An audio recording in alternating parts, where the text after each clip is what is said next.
Welcome to the garden. Today I'm going to be doing some maintenance on the compost pile. We might actually do a batch of sifted compost, but first I want to check up on our compost potatoes.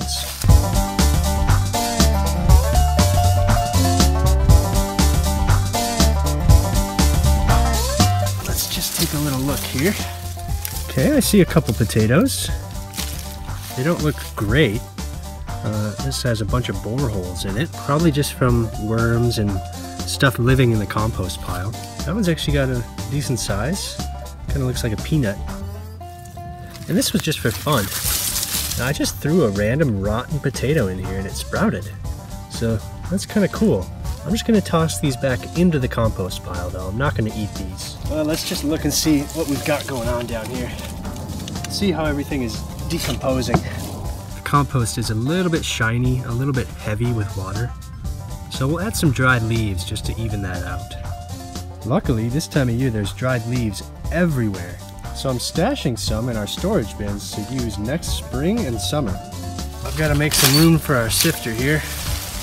I've got such an easy setup. I just lean it against the pole at about a 45-degree angle.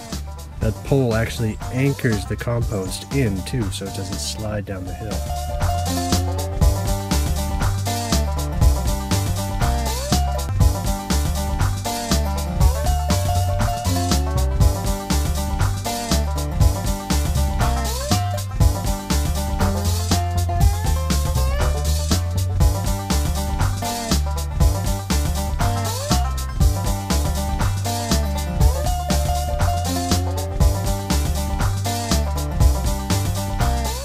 This stuff is so light and fluffy. Really, really incredible for the garden. I can even put this in a watering can and make a little batch of compost tea. It's that fine. So this is by far my favorite way to use compost. This unfinished material is actually pretty decent stuff. I just don't want to put this on the garden. It's not quite 100% composted yet.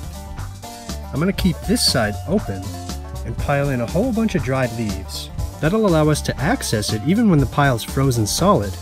As long as these don't get wet, we'll be able to dig down all the way to the bottom of the pile and add new food scraps and then just cover them back up. Without this, we'd have to chisel our way through a frozen pile. So this is how I get to compost all winter. You could shred these if you wanted. I'm just going to keep them whole and try and keep them nice and light. Once you add that wet material from the kitchen, it's probably going to freeze solid in that spot. So that's why we've portioned off such a large area and are going to pile the leaves so high.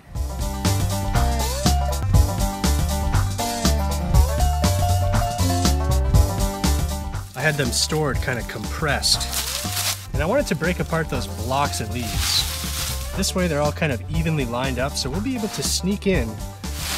Even when they're a little bit compressed like this, we'll be able to sneak in all the way to the bottom. But it looks like I'm going to need some more leaves. And then I'm also going to just cover this side too. Just a nice thick layer on the top. That's going to wick away that extra rainwater and keep it insulated over winter. A nice active pile will actually stay warm in a mild winter. It'll create steam and actually kind of keep itself alive. Doesn't matter what kind of leaves you use, as long as they're good and dry. This will not work if they're wet, because they'll just freeze solid. But if we really pack them in, they'll actually stay nice and dry just by wicking away extra rainwater, just like the other side of the pile. One of the best things about this method is that once you add your food scraps, they're already balanced out with this dry, carbon-rich material. So really you don't have to do any guesswork. It's all just going to be ready to go in spring when it thaws. It'll be perfectly balanced. You can maybe mix it up a little bit, but it's going to be good to go. I hope you give this a go in your garden, piling up a whole bunch of dried leaves so that you can compost all winter. thank you so much for watching, and we'll see you next time.